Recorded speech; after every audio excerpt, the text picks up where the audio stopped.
Nick Virgilio helped popularize haiku in the English language in America, um, as a poet, as an amateur poet, coming from relative obscurity. Part of the reason why Nick Virgilio was able to popularize haiku in America in the 1960s and 70s is because he understood the essence of haiku as being an imagistic form of poetry that isn't based off of rhetoric like a lot of people who were trying to write haiku, Americans in the 60s and 70s, were attracted to it because of the ideology of what they thought was Zen Buddhism, and they thought that Zen Buddhism and haiku were intrinsically linked together. It was only popularized that way because of this Englishman who was living in Japan for most of his life. His name was R.H. Blythe, and he was a Zen uh, student and a Zen follower, who ended up translating haiku into the English language. But he thought that Zen was the essential component of haiku. When haiku was really Matsuo Basho was the 17th century Japanese poet who a lot of people say was the first haiku writer, because haiku was originally a linked verse form of poetry that stemmed from courtesans and courtly people in the court would write as a game. They would write each other little letters, little poems back and forth, and it turned into a link poetry. Hoku no Renga was what it was called.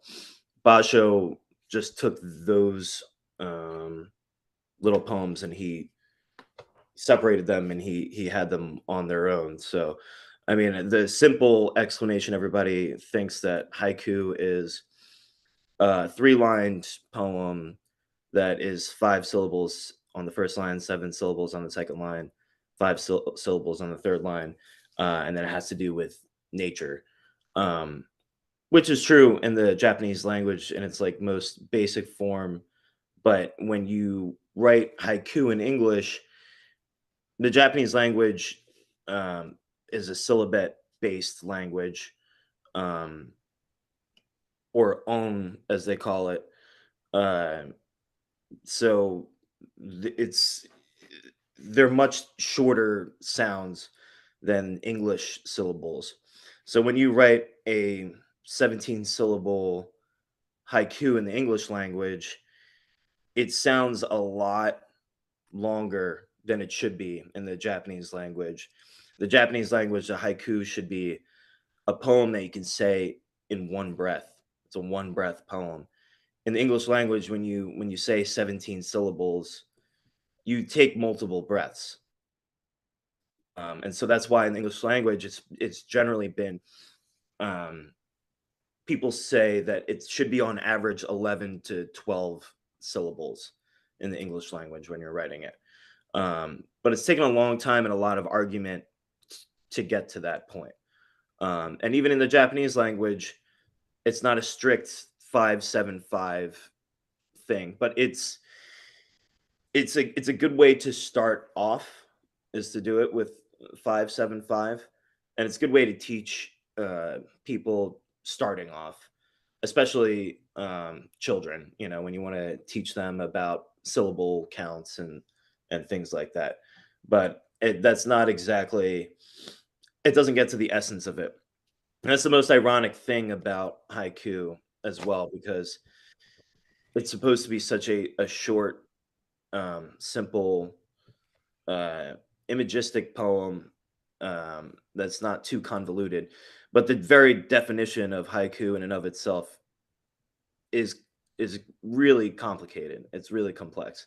So the simple definition of haiku is a nature poem, 5-7-5, imagistic. Um, but it's much more complex than that. There, people argue about whether it should have a kigo word, which is a seasonal word, um, and that is the difference between haiku and senru is that senru doesn't have a kigo word. Senru is the form of haiku that is supposed to be about human nature and human relationships interacting with one another. Oftentimes, it's more humorous, um, and that haiku should be about human nature as it relates to the natural world in and of itself. Um, and the important thing to remember when writing haiku is it has to be observational, concrete, imagistic. Um, you're bearing witness to the world and how you relate to it. So stay away from abstractions. Stay away from making an argument or trying to prove a point or even using metaphor or simile you should stay away from in haiku. It's purely it should purely be ironically an objective view of the world, but also why there's humanity in witnessing something that's going on in the world. Does that make sense? How am I doing on time? I can go on, for a minute or two, or give a couple examples So of I how. think you're probably good to give examples. I think you said 10-10 to stop for the haiku presentation, but if you wanted to just run off a quick few examples for people, that would be perfect. Sure. Well, I'll just do one. I'll just do one haiku, and it's Nick Virgilio's most famous haiku, and it's arguably like the most famous haiku in the English language in America. We actually have it a mural of it painted outside of the writer's house, the Nick Virgilio writer's house.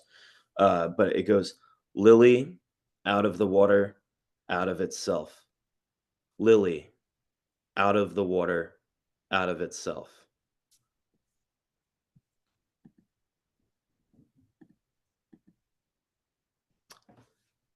That's So yeah, awesome. And oh, go ahead. Sorry. no, no, I was just gonna say that it's less than 17 syllables, um, and it's completely an image, but it also has it's profound. It without using metaphor, it has meaning, and you think about it, and once you really think about it, it makes you realize what haiku can be with such a short form.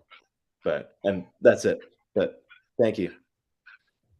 Thank you. That was awesome. I was trying to find a picture of that. We have a picture of like that plastered on the side of our building, but I'll find it and put it in the chat.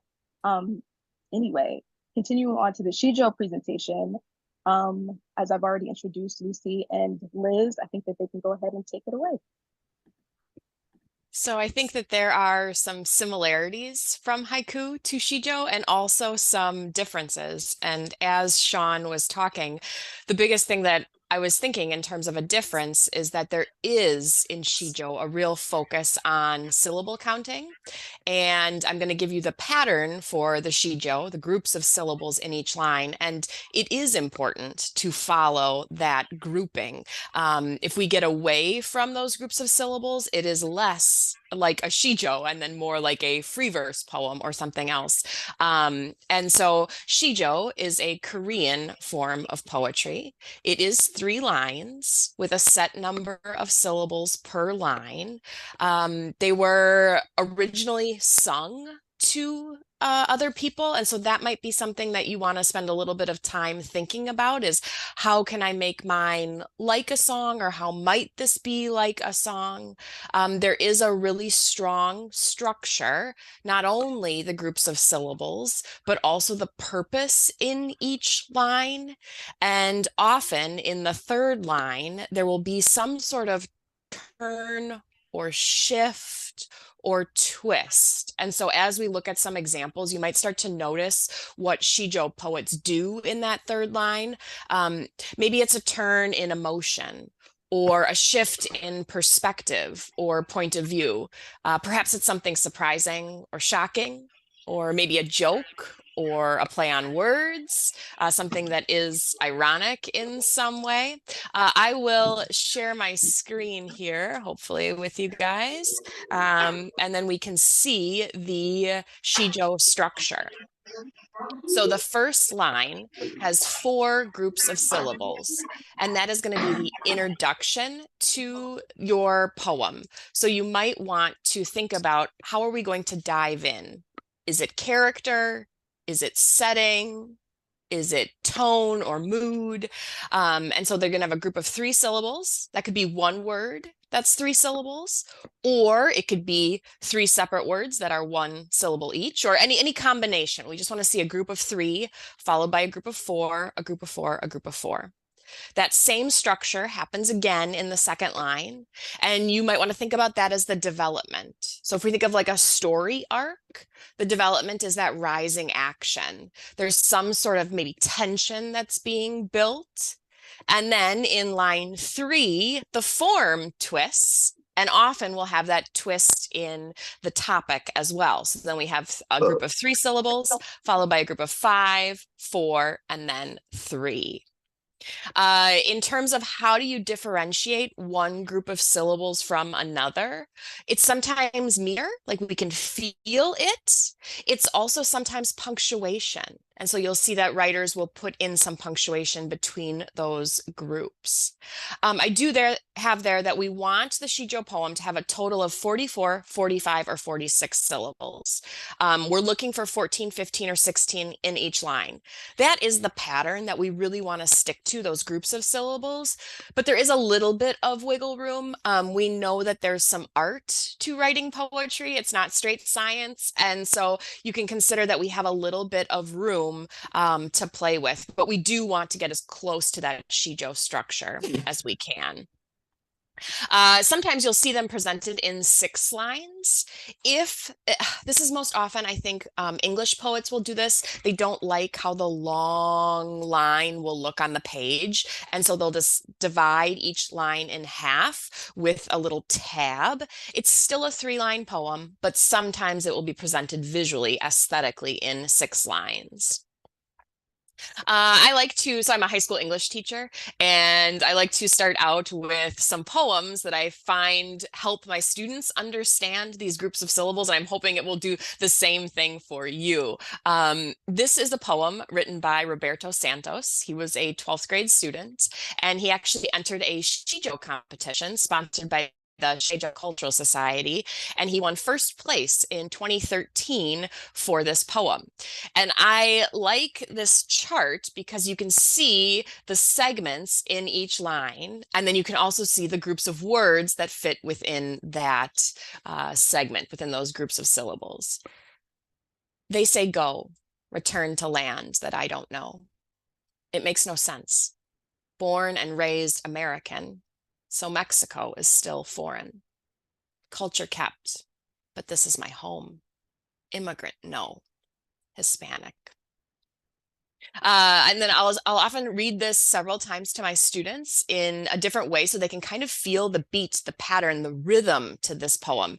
They say, go, return to land that I don't know. It makes no sense. Born and raised American, so Mexico is still foreign. Culture kept, but this is my home. Immigrant, no. Hispanic. Right? We can really start to feel how this is a Sejong poem when we read it several times. You'll also might notice here that this 3 is bold and larger. The 3 beat start to that third line is important. If you're going to switch or mess around with some of the syllables, maybe we change this to 3 and maybe this is 3, and that's okay as long as we have 14, 15, or 16 syllables in each line. But a lot of Sejong experts emphasize how important it is to start with 3 beats in that third line. And so that explains there why that is bolded and bigger. I've got another example here. This is Austin Snell. He was also a senior student in 2016, sent this poem off and to the Sejong Cultural Society's annual Sijo competition, and he was also a first place winner for his poem, Emma. My new dog, little Emma, a gift to us from the heavens. My aunt passed, stupid cancer, my mom distraught, everyone muted.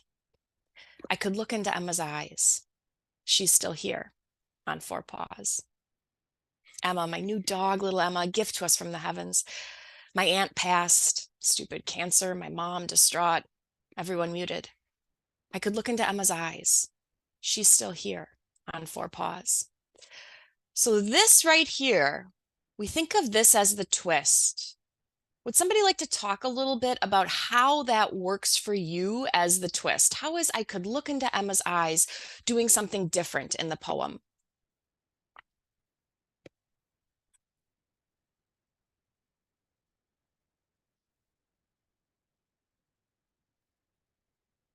Well, I mean, I think so.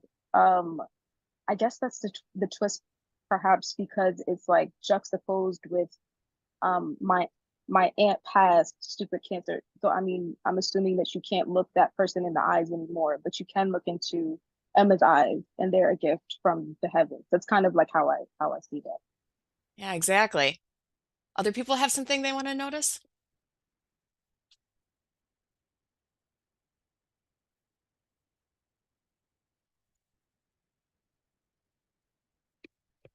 Well, in the beginning, he's concentrating more on the people around him, the second line, the people around him. And in the third line, he turns his gaze back to the dog. And she kind of enters the room again when he gazes back at the dog. Yeah, and we don't expect him to be able to see his past aunt in the dog, right? That there's this Yeah. unexpected element that comes in to start that third line. The groups of syllables, so that last one that I was showing you, right? I had it grouped in this chart. I'm not doing that here, but we can still find the groups of syllables. In that first line, we're looking for 3, 4, 4, 4.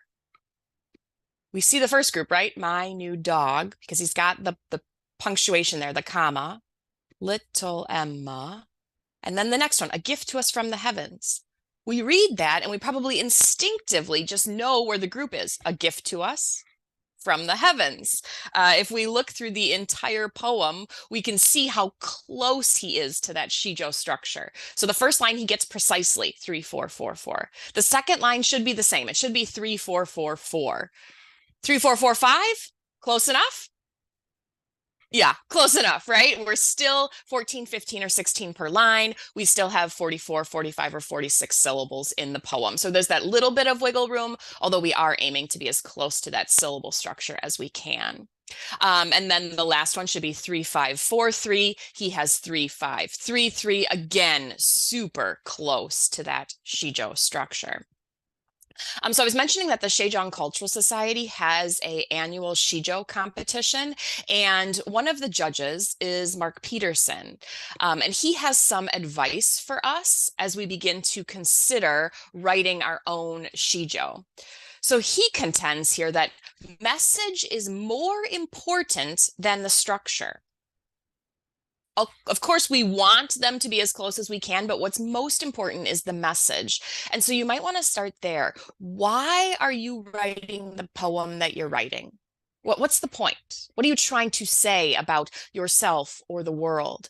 He's saying there that they can be eliminated if it's too wordy or too short. We want it to be as close as we can to the Shijo structure. And then here again, right? I really like the 3-beat start to that third line. We saw that in the first poem in the chart where I had the 3 bolded and larger. Word choice. We only have 45 syllables. And so you want to make sure that every single word is a zinger. Imagery. Some poems capture an image so effectively, you see it unfold in your mind's eye. We want that. You don't want to write a shijo that's ambiguous or vague. And I think that we were hearing that from the first speaker in terms of haiku. Same thing, right? What do you see in the world? Be really clear with your language.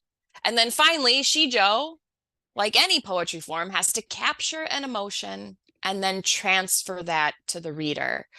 And then we see there that last line. The thing about shijo more than haiku is that it can capture a wide range of emotion. I think part of that is just the length. We go from the one breath poem to something that has 44, 45, or 46 syllables. There is an annual shijo competition with some pretty great prizes, both for students in their pre-college division and then also adults. We just missed the deadline for this year, but it is an annual competition, and so hopefully you'll consider submitting next year to their shijo competition. But there's also an international shijo competition that's open to anyone in the world. And so this one will open soon, and you'll have until September or the end of September to hopefully submit your shijo. Also some pretty nice monetary prizes there. I would like us to just take a moment to look at some more shijo poems. I think it's really useful. Just the more you look at, the more you can realize what's possible within the form. And then you might also have some questions after you look at some of these, some things that you notice. So I'll drop the link into the chat here. And what you're going to see is the first place poem from last year, the second place poem from last year, third, all the way down here. And then on the left, you can toggle to different years. So if you wanted to see the shijo winners for 2022 or 2021, I'm thinking maybe 3-ish minutes. We'll spend some time reading some of these poems, and then we'll come back and we will chat. Here is the link. Elizabeth, if I Yeah. could ask one question. So there are two questions, it looks like, in the chat.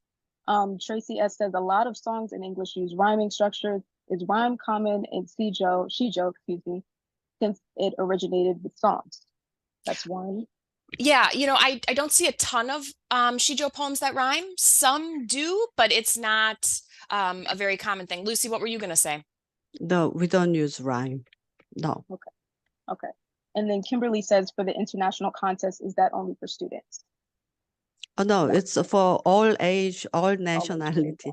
So the oldest person who entered the competition this year was 80, I think 89. And then youngest winner was 8. But the oldest winner was 78. Anybody can participate. Awesome. So it's in addition, so in the international shijo competition, we got English. This is English shijo. We had submission from 6 continents, from Africa to Russia, Middle East, everywhere, Europe and America. Okay.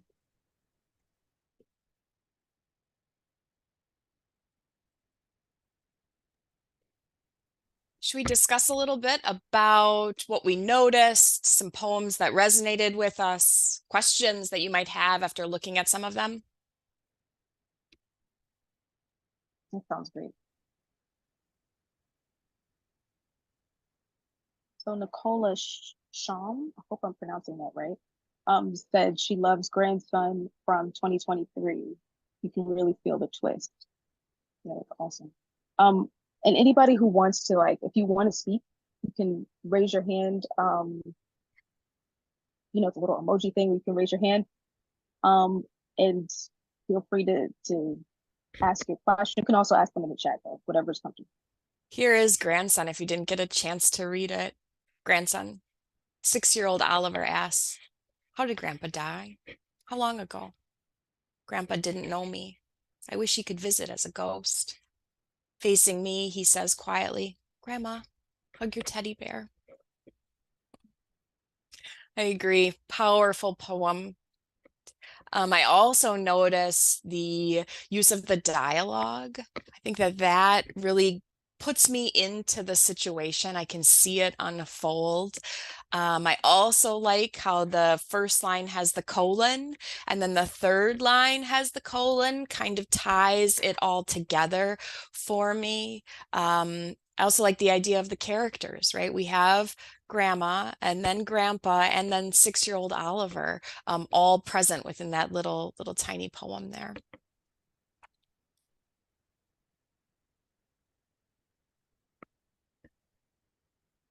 So as you can see, there is no fixed topic. You can write about anything. It's an open topic. Yeah, Jonathan, which poem are you referring to? The one that starts with father? Oh, the very first one, My Father's Change. Yeah. Yeah. You know, that we have those groups of syllables that we are really aiming for, but we also have some flexibility. Father, there you're noticing, is 2, and we expect the poem to start with a 3-beat start, which we see here in this one, right? At the start. We have a really clear 3-beat start. A tiny spark. We have a group of 4. It grows and grows. Another group of 4, right? That's what we're aiming for. But then you see that there is some flexibility. As long as we have 14, 15, or 16 syllables in the line for a total of 44, 45, or 46. But you're right that to notice that they aren't always precise. And each line is, can you show the line? So in English, we break each line into 2 because it's just too long. It's easier to read. So there are 4 segments. So in 6 lines, we are looking at 2 segments. So in 2 segments, it could be 7, 8. So 3, 4, 4, 4 is a 7, 8. So you can count that way. So first line, he has 8. And then, so I mean, we allow some flexibility. So it's a lot like a 7, 8, 7, 8, and 8, 7, something like that. Oh, so you want to talk about title, Liz? Sure. Yeah. You know, I think that there's a lot of possibilities within titles. You can play with them. You can have them. You don't need to have them. We see that Sasha, the second place winner, she did not have a title at all. So yeah, you can see here, this one is untitled, whereas this one has My Father's Change. I think it's important when we think about the twist that you wouldn't want your title to give that away. But perhaps your title will orient us in a way to approach the poem. My Father's Change. Right away, we have something to think about. And then you're noticing that by the end, we realize there's a play on words there. Like when we think of change for $1, you know, like coins as in change, that there's some cleverness there with the title. Another title that I find particularly clever is what Aiden did in his honorable mention poem. Aiden connected his title to each line. Secrets create a bond between friends that transcends all other bonds, have power and can test the true character of a person, can destroy relationships before you can even blink an eye. Aiden was actually one of my students, and he was hoping that people would, in their mind, connect the title. Secrets create a bond. Secrets have power. Secrets can destroy relationships. And so I thought, you know, that was just a really clever way to connect his title. And he went for lowercase so that people hopefully saw that they would connect the title to each of the lines. Yeah, I think there are more the old Korean Sijo without title. It's more recent contemporary Sijo poets tend to put title, but not everyone. So about half of the Sijo do not have title. I see there's yeah, go ahead. Yeah, judging criteria. We don't necessarily post the judging criteria. And all the element Liz just mentioned, the poetic license, the clarity of imagery, or the clarity of message, those are important. In terms of form, Sean mentioned the haiku, you are not following exact syllable count, but here, as Liz mentioned, if we are not following the form, then it's a free verse. So if we want to call Sijo, it has to follow the form. So the better Sijo is 3 lines. Each line should be separate sentence telling a different story. Even if it is not like a separate sentence, at least there is some change. In the middle of sentence, you can change the meaning in the later part of the sentence, but there has to be 3 distinct lines. And then if you have a twist on the third line, that is better. But it doesn't have to be punchline, punchline, big surprise, but it could be just changing direction or changing subject or changing mood or something like that. One of the judges, Mark Peterson, did a interview specifically about what he looks for in poems, and I just dropped that into the chat. So that might be something that you want to read. If you do a lot of submitting to writers markets, I think that that's always the question: is what are the judges looking for? What do they want? And in this article, Mark Peterson really clearly explains what he's looking for. And in terms of judging criteria for the international contest and the United States and Canada one, it's the same judging criteria. Oh, you're right. I did not send it into the entire group. I will try again. Thank you for letting me know. How about that? There you go. Looks like it worked. So that article might be useful to you as well. I think that it's interesting to me just to have an insider view at what he says he wants to see in winning poems. Lucy, quick question about the song. Yeah, so some people, the Sijo is inherently, because of the syllable structure, 3-4-4-4, 3-4-4-4, it's very easy to turn into songs. So there were ancient people's song in Sijo Chang, and modern contemporary people made Korean art songs. And we've been working with young people in Chicago making into hip hop songs. So if we have time, I can just give you some play those songs. How much time? Yeah, we have time. So do you want me to share my slides so we can look at some of these things? Okay, so let me see if I can share my slide.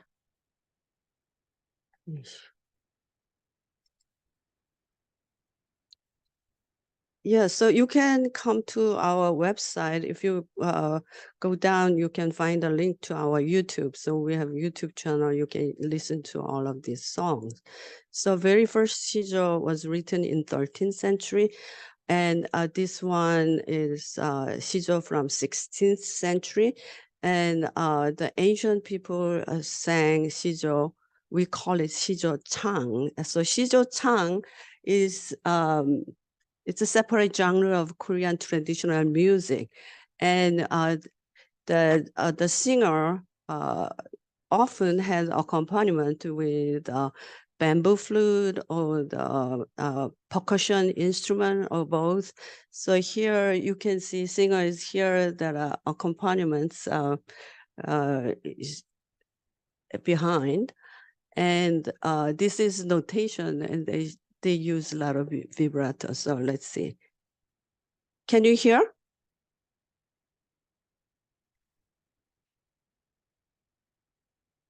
Camille, can we hear the sound? No, I cannot hear it. No. Okay, so can't hear. can you make us, let's see, share sound? Yeah, I can share the sound. So let's try it again. So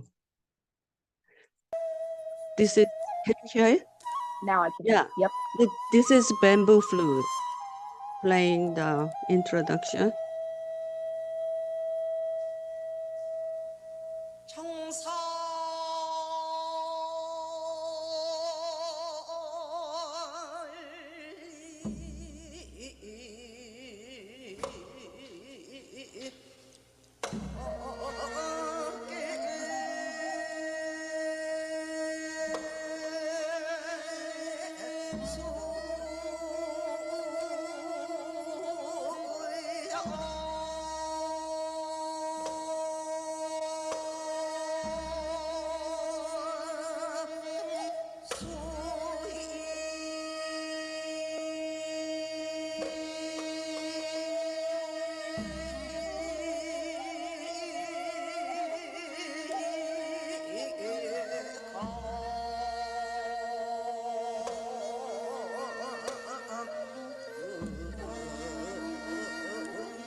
So as you can hear, you need to have a very long breath. And she just finished first line. And so it is hard for the contemporary people to learn, but there are groups in Korea, they get together and sing Sijo Chang as if it is like a meditation. So come and join our group and sing Sijo Chang and then relax. So that's how it goes. And I just want to say something about this particular Sijo written by Hwang Jinhee. So Hwang Jinhee was an entertainer similar to geisha in Japan. And this is Korean alphabet. So Korean alphabets are composed with consonant vowel or consonant vowel consonant. So each block of letter is one syllable. So for us, it's very easy to count syllable. It's not like English, you have to really learn how to count syllable. So this is how she wrote. And so this one is also 3, 4, 4, 4. 2, 4, 4, 4. So it's not 3, and then 3, 5, 4, 3. So it's almost perfect syllable count. And so this is very interesting. And then someone asked me, are they still singing? So this is Sijo written by contemporary Sijo poet, well, contemporary, at the beginning of 20th century. So he wrote this Sijo about his hometown nostalgia, and I show here only 2 stanzas, but it goes on 10 stanzas. So Sean mentioned that before haiku, the Ranga was written as a linked haiku by many people. So in Korea, they did the similar thing, but also the one poet can write many stanzas instead of one. So currently, many Korean Sijo poets write either 2 stanza or 3 stanza, or maybe just 1. What we are teaching is only basic form, just a 3-line, 1 stanza. And the group of composers who wrote this Korean art song, again, at the beginning of 20th century, it is in Western classical music style. So we had this concert in downtown Chicago.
Well, these are all on our YouTube channel, so probably you can see that. I just want to show you just briefly at the beginning of the, sorry about that, hip hop song, the Roberto Santos's. Learn English, the official language. This is America. Are you dumb? That's what they say.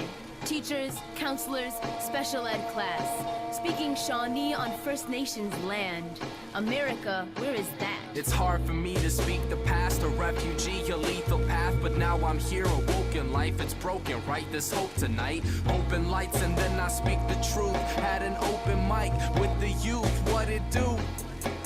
What it do? They say go, return to land that I don't know, it makes no sense. Born and raised American, so Mexico is still foreign. Culture kept, but this is my home. Immigrant no, Latino. Immigrant no, Latino. So they changed the Hispanic to Latino so they can sing better.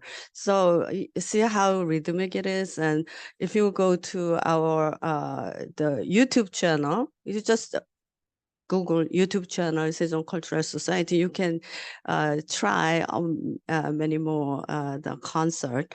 And also I want to mention that we wrote a book.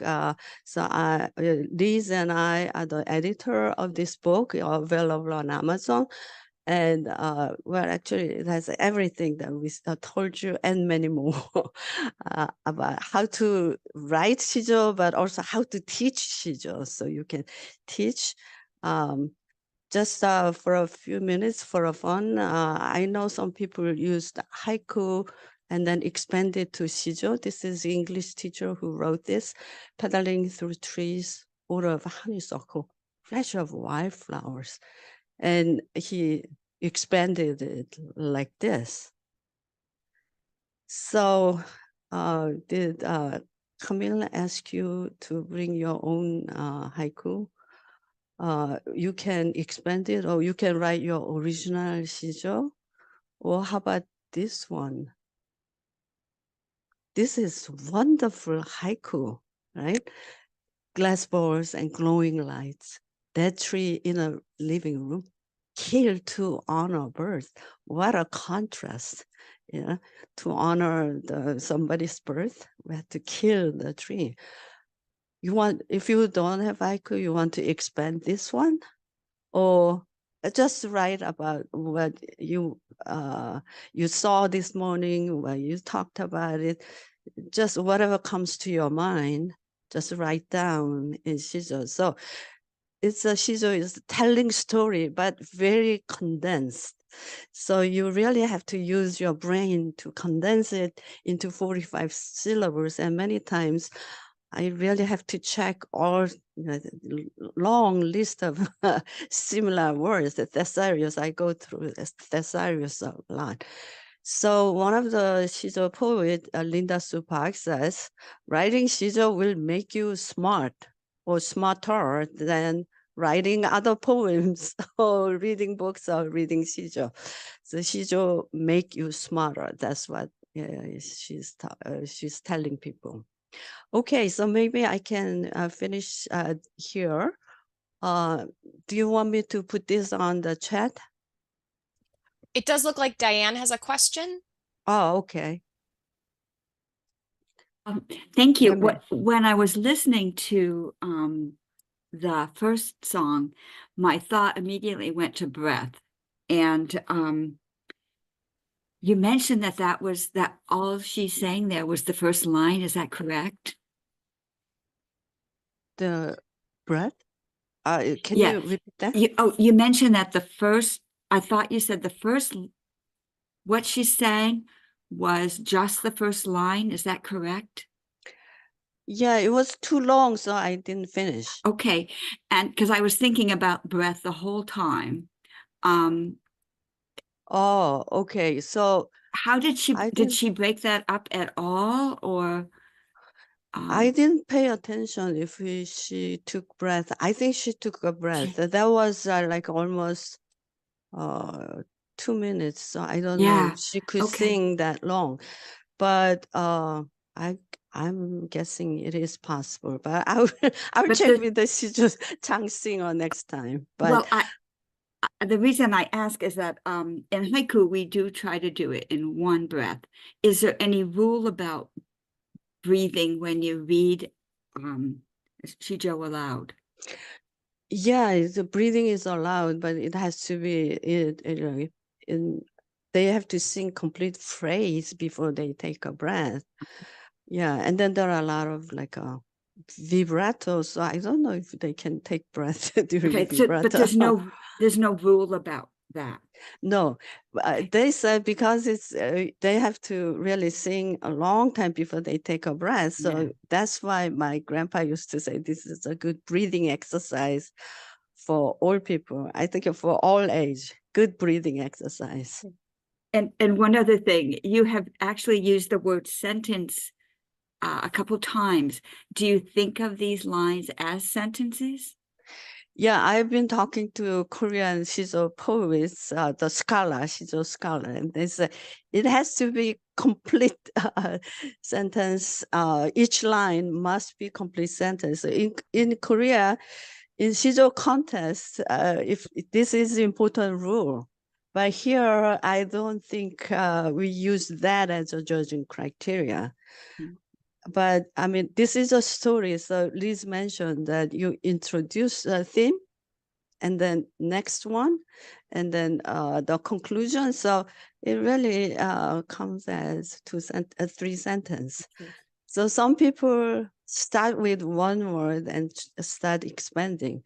Others, they write three long sentences, what they want. First two lines and then twist, and then they keep condensing into 15 syllables each. So you can do either way, expand the syllable count or reduce the syllable count.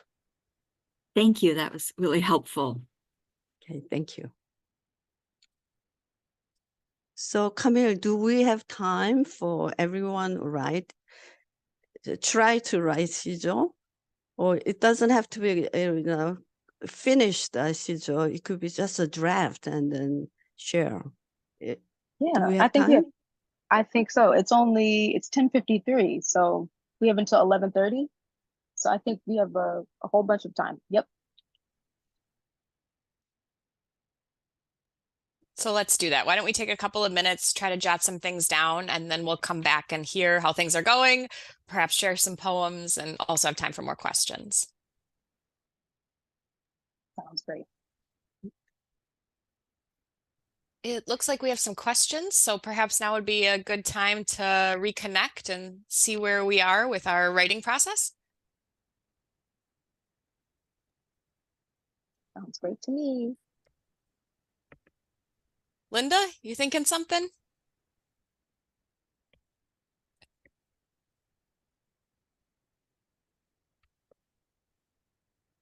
Or Diane, I think you've got a hand raised too. Oh, go ahead. I'm sorry, I was muted. I have something. I'm just sort of doing final editing.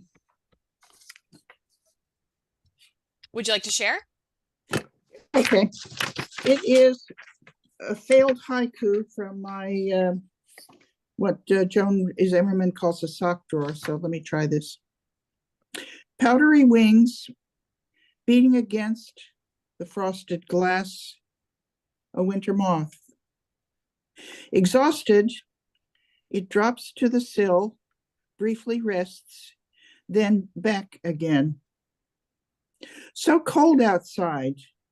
Do you understand what you're asking for, small living thing?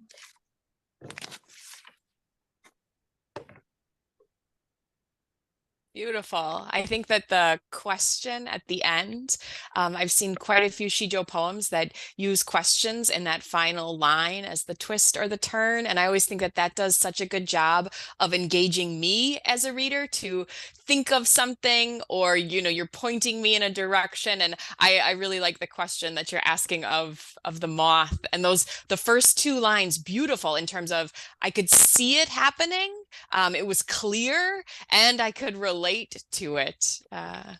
Thank you. Yeah, other reactions? And it was done very quickly. Like I was sitting here like looking in the chat for the 344, 344, 354 to like remember and make sure that I'm doing it correctly and stuff. But that was beautiful. It is very quick. So I think I- I enjoyed that. Yeah, I must say it's practice. I'm a member of the Yuki-Teiki Haiku Society, so we think about this sort of thing every time contest time comes around, and I practice fixed form a lot. So Kimberly asked, can it be more than one sentence per line as long as it follows the syllable count? I guess you can do that. Especially with English shijo. I think if you have a syllable count 15 in each line plus minus one or one, then yeah, it can be. So the beauty of shijo is variation is allowed. It's not very strict. So we can also hear a very first draft, and then we can all comment on, you know, how you can change the direction at the third line, or how it can be condensed.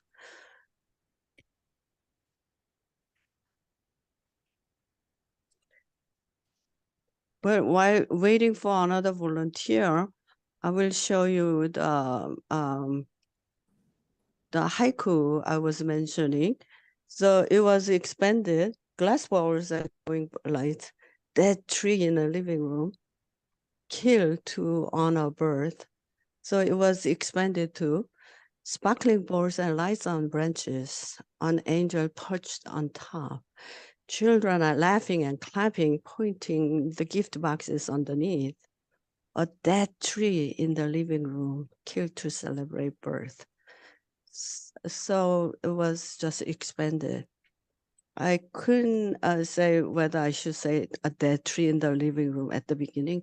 I think it is okay to have a conclusion at the beginning, or conclusion can be surprise ending, either way. So, Liz, would you write it differently? Well, that's the debate, right? Should we have the Yeah. twist first and then the conclusion? I always encourage people to do that, especially my students, to think of the twist first and then the conclusion. But you're right that the conclusion can sometimes be something that also works as a twist. And then, you know, I'm thinking of some other poems where the final line is one complete sentence where they're linked, right? It's both the twist and the conclusion. Yeah, so we want to talk about this dead tree to honor a birth. So just it builds up here that there is a celebration and festivity going on. So any other volunteers? And then Liz, you mentioned about oh, Linda, you have question? Okay. I'm not sure. Sorry, I'm not sure what's going on because I guess I didn't put my hand up or unless it was a stray finger. Just a comment on that one. I hope the writer of it isn't present, but it's not a particularly good haiku. And so I think Sijo just brought it into its own. That's really nice. It needed that extra punch. Okay, thank you. So can you explain why it's not a good haiku? Well, yeah, could you put it on the screen again and I'll explain?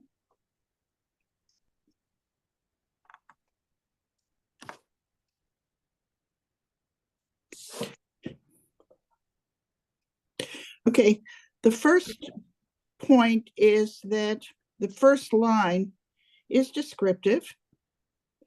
The second, dead tree in a living room,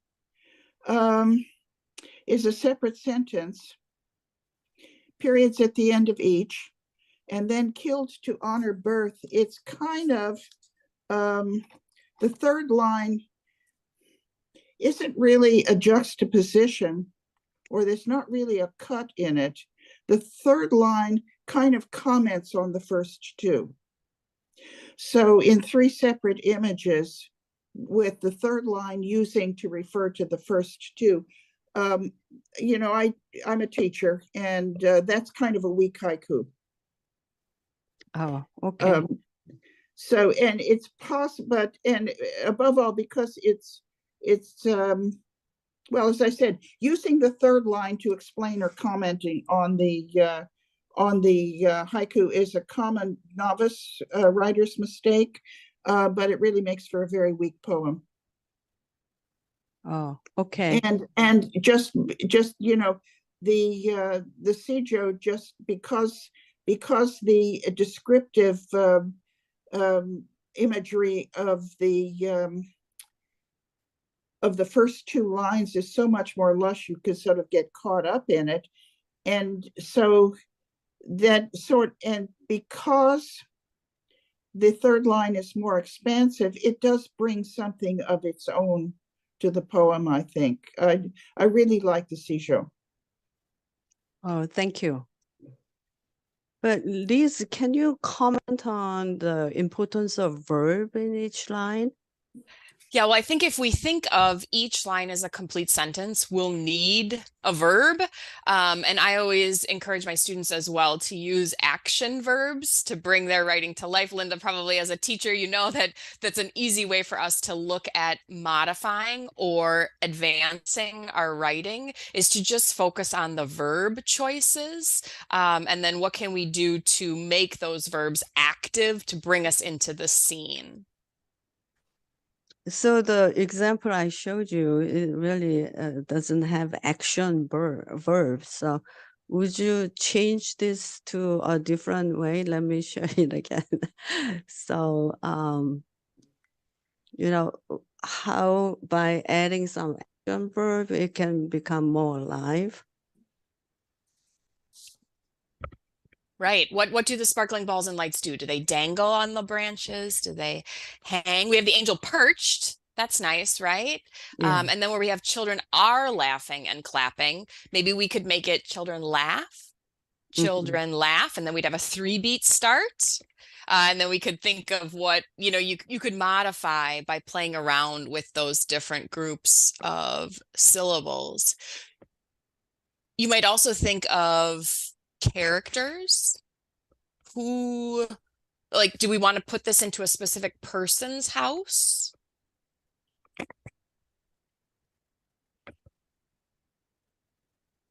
I think questions are often nice for me to consider possibility. There's no right or wrong way to edit. And I think the more that we play around with our writing, the more we realize, oh, this does work, or I'm not a fan of this, or maybe if I combine these two ideas, it'll work better. And, you know, just drafting.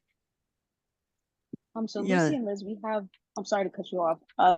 We have a question from Kimberly that says, for 6-line Shijos, just to clarify, the syllable counts spread over 2 lines, she asks. I'm not sure Yeah, about that. so actually 6th line is 3 lines, but each line is broken half. So in 6th line, each line contains 2 segments. When we write in 3 lines, each line has 4 segments, right? Okay. So we can say, instead of 3, 4, 4, 4 in each line, we can say 6 line Sijo, and I have 7 syllables. Those are 2 segments in 1 line of 6 lines Sijo, right? Got So it. 7, 8, 7, 8, 8, 7, like that. Thanks. And I So think Jonathan also wanted to share. Oh, okay. Yeah. Okay, I can try. This is a draft and not as good as the first one. So welcome criticism and feedback. Anyway, here it goes. The cherry tree is bare now. I would not recognize it. Like flowers, hopes have fallen, and I know they will never return. Still, from the empty cherry tree, mockingbird song overflows. Can you read one more time? Sure. The cherry tree is bare now. I would not recognize it. Like flowers, hopes have fallen, and I know they will never return. Still, from the empty cherry tree, mockingbird song overflows. And I can comment that I followed your 7/8 7/8 8/7 structure generally, rather than, I don't know that it fits the other syllable counts. I really like that. I thought that that was, especially the second time, I think I got it. I heard it a little bit clearer. It's like it started off as rather melancholy, like you could see the bare tree and whatnot, but it ends very hopefully, and I think that that's the twist, I believe. I think that was really good.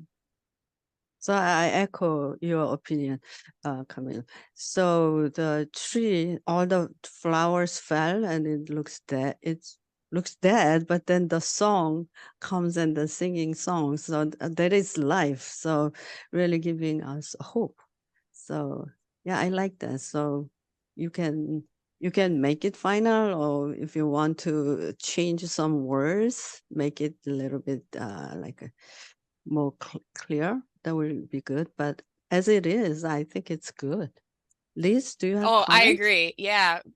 Just like what I was saying with Linda, like right away you put us into a moment and I started thinking of trees that I may or may not recognize depending on the season and what they look like. And then that leaves falling like, right? You had the simile there that evoked an emotion for me. And then the emotion changes in that third line with the birds singing, and then thinking of, why did you choose that particular bird? Oh, you're asking? Hmm. Oh, it's just because it stems from a literal experience, and I like Mockingbird song, so I think it's very beautiful, and it, has symbols in literature as well. Yes, right. And so then we start to think of what does that particular bird symbolize, and then bringing just another layer, another depth to the poem. The We're invited to read poems more than once. And so when we do, if there's something new to discover in that second or third or fourth or whatever reading, that's always nice for me. And so I think that hearing it a second time, I began to consider some of those other things that you were alluding to with the bird and also the particular tree that you chose. So I think the mockingbird sounds good. So instead of bird or something, sparrow, so mocking, there is some resonance. So yeah, I think that was good that you specified mockingbird instead of a bird, right? So what's good.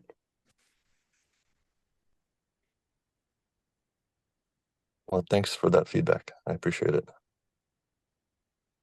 Elizabeth, I noticed that you said that you liked how he used like a simile or like a metaphor in there somewhere. Um, so like I don't, you might have already said it, but in Shijo, is it acceptable or like favored to use like literary devices like that in that way? I think I remember Sean saying that like you shouldn't in haiku. So is that something that is okay in Shijo? Yeah, I mean, I am thinking of some in particular. The one about the sweater, right, was a metaphor for like family stories that are being handed down. I would say yes, that those literary devices enhance the shijo. Are you agreeing, Lucy, with metaphor, simile? Yeah, Yeah. most of the ancient Sijo always use metaphor. Yeah. Yeah, I love that. I think that when I think about poetry, you're always taught to use those things. So I think, and Sean, correct me if I'm wrong, but I think traditionally you're not supposed to use it in haiku.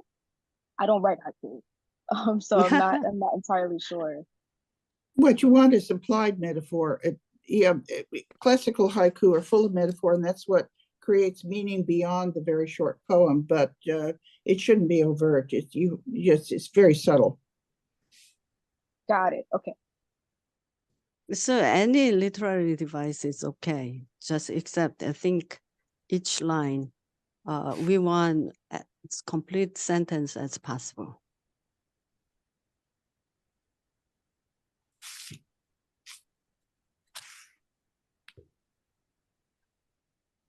Okay, so like I am very slow writer, so I can never write Sijo in 10 minutes. So I'm just amazed how you can write it. So those of you who want to send the Sijo by email, so we can give feedback, you can send it to Liz or me. Liz, you want to put your email address? Yes. And we have a question from Diane, it looks like, as well. Who has her Hi. hand raised. This is great. This is really fun.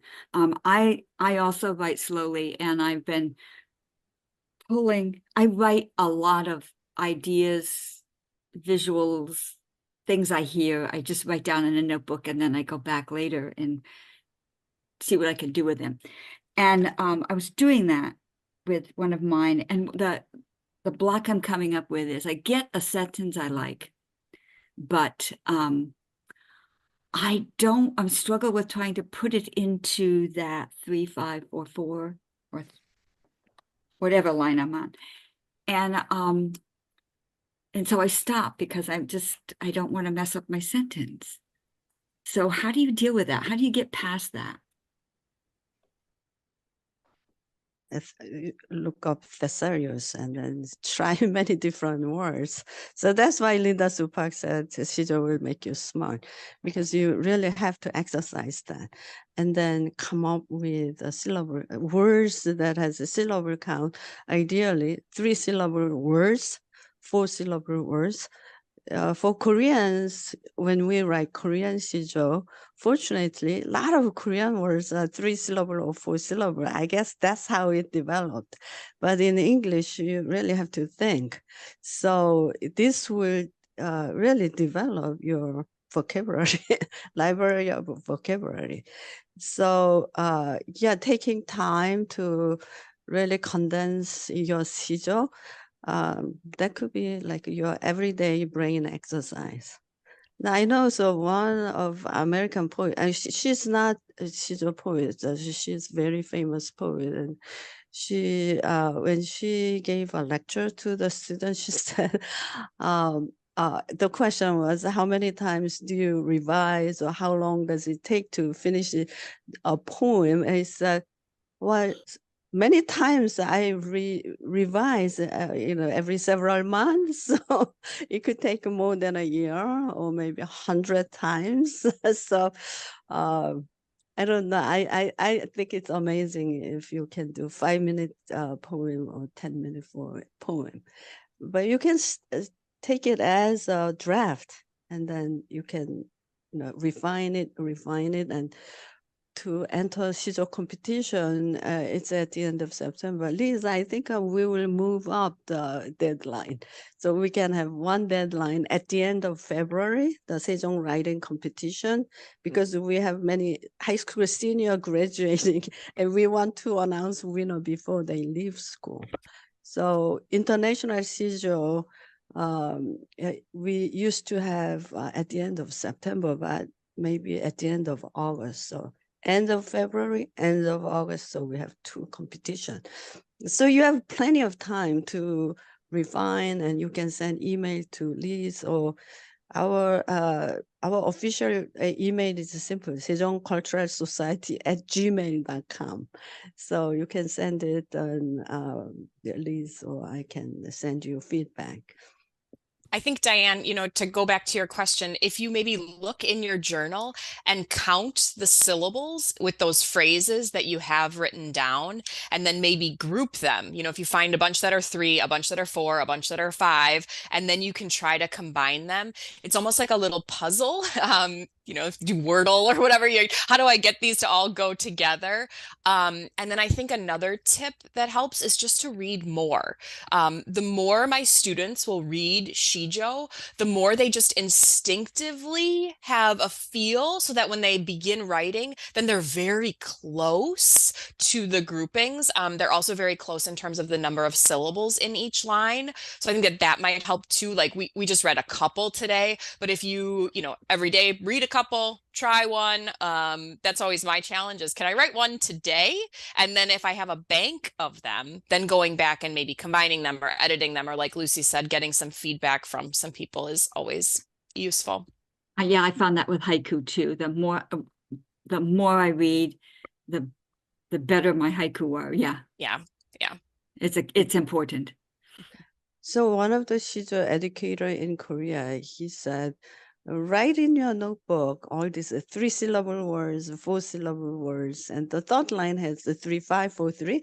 So 5-syllable words. So collect the things. So when you see something, when you want to use it in the future, then just write it down, but make it either 3-syllable, 4-syllable, 5-syllable, and then collect those words. And then while you are writing Sijo, you can take that out from your dictionary, your own Sijo dictionary.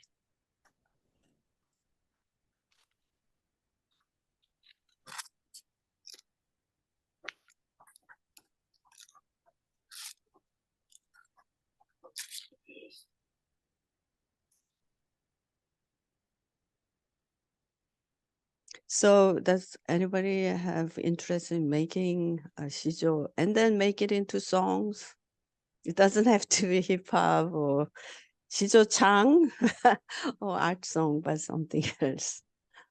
But that Korean art song is very popular among Koreans, particularly the older generations. So when we hear that Korean art song, then we start crying. There is something very beautiful about it. Like when I was watching, like you said, they do it to meditate. It's very it's Buddhist chant-ish in the way that, you know, it gets you into like a certain mind space where you can meditate. It's very interesting. I don't think I've ever seen that before. Yeah, Yeah, so very it's cool. like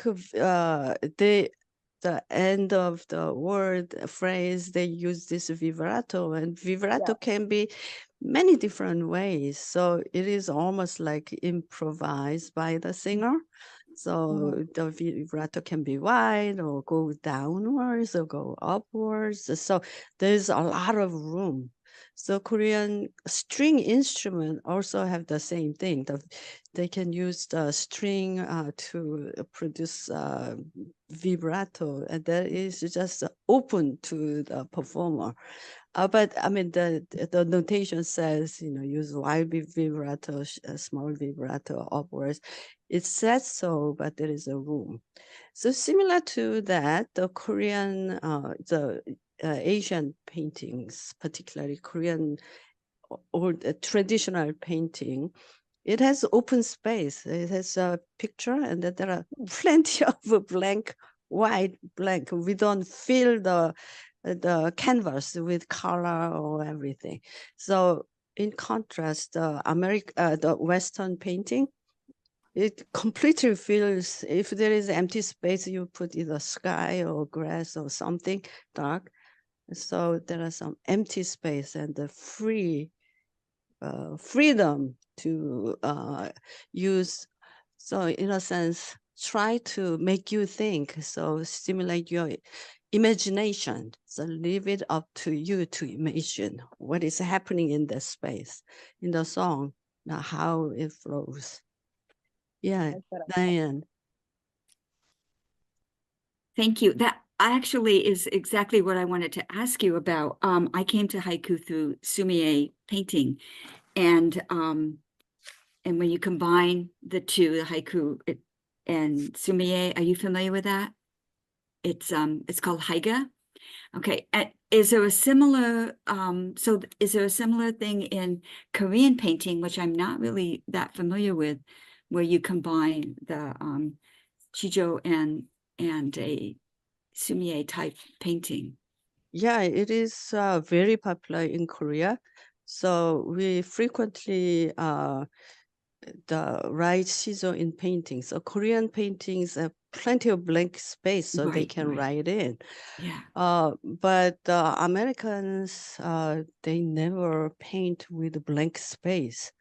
So we ask Liz whether she could find some art students who can do that. So at her school, AP art class asked them to create the painting based on Sijo. So it is a painting inspired by Sijo.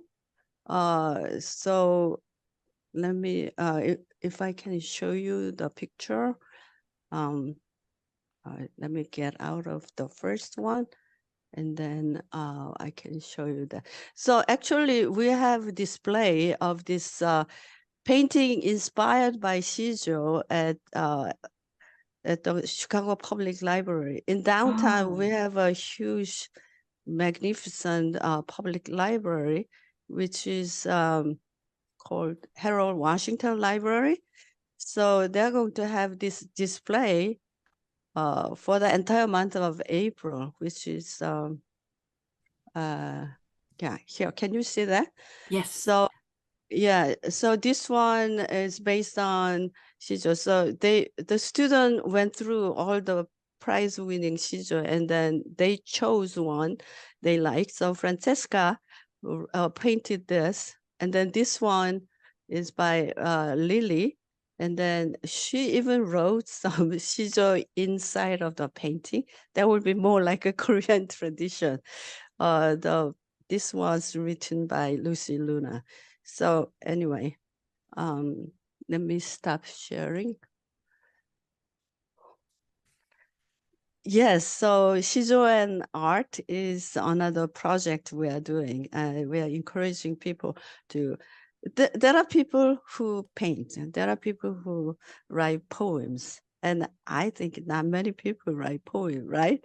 So whenever we go to English teachers convention, the poetry is a very small section. But anyway, so people who like to paint, they can look at the Sijo and then write it, or they can make songs with somebody else's song. The hip hop song I showed you, they looked at that Roberto Santos's Sijo about not immigrant Hispanic. So each member wrote Sijo. So they sang the Roberto Santos's Sijo as a refrain, and then each one sang their own Sijo. It was all about immigrant, and then how they suffer as an immigrant or their life. Yeah. There's another question in the chat for you, Lucy. Are there places in Korea you would recommend to visit that have to do with Sijo? I cannot think of one place off my head. Actually, Koreans love poetry. So there are many places honoring the famous poets, but they are not Sijo poets.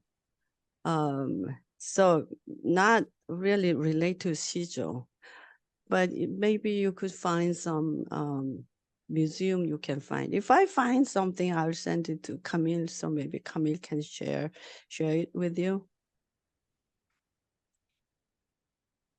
In Korea, so when the subway, the capital city is Seoul, it has very good subway system. It's very clean, and on the platform, they have poems written on the glass door. So every platform has glass panel to protect people not to fall onto the track.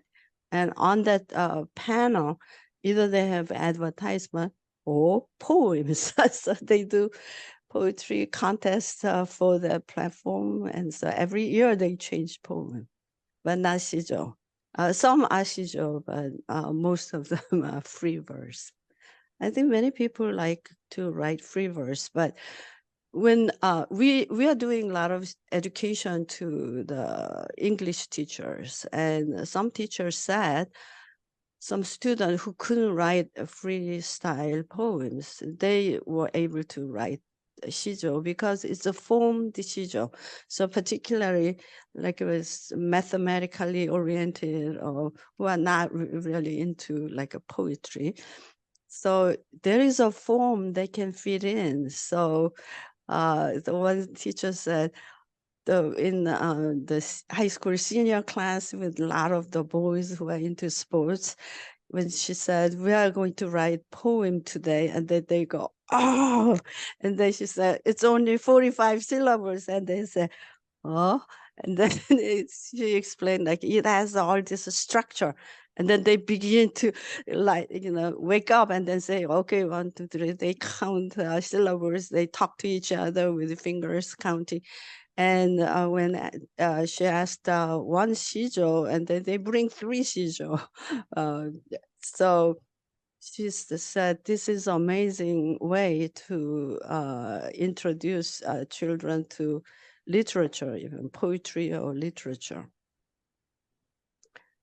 So yeah, there are many different people. So some people write haiku, but try Sijo.